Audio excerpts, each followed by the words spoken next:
भारत में Indian railway को देश के एक छोर से दूसरे छोर करने के लिए जाना जाता है, जिसमें रोजाना लगभग 2 करोड़ से भी ज्यादा लोग सफर करते हैं, जो कि लगभग 165 साल से अपनी सेवा देता आ रहा है। हालांकि समय के साथ साथ रेल यातायात में बड़े बदलाव भी हुए। जब ये शुरुआत में आए पैसेंजर ट्रेन आज हजारों किलोमीटर की दूरी तय करती है, और आज हम आपको अपनी में बताने जा रहे हैं भारत की सबसे लंबी दूरी तय करने वाली ट्रेन रूट के बारे में। विवेक एक्सप्रेस भारत का सबसे लंबा सफर कन्याकुमारी से शुरू होकर डिब्रूगढ़ पर रुकता है। विवेक एक्सप्रेस इसी रूट पर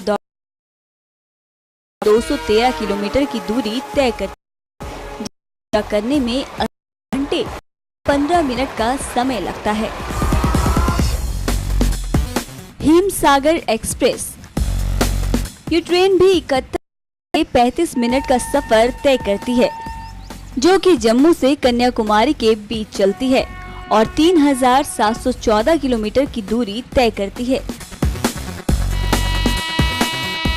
नवयुग एक्सप्रेस देश की सबसे लंबी दूरी तय करने वाली ट्रेनों में नवयुग भी शामिल।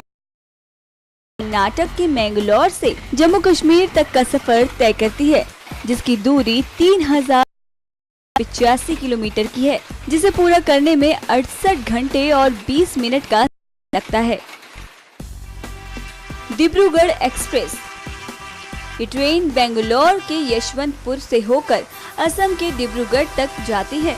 इस दौरान ये करीब 3547 किलोमीटर की दूरी पूरी करती है। तो ये है भारत की सबसे लंबी, जो देश के एक कोने से दूसरे कोने को से जोड़ती है और लोगों के सफर को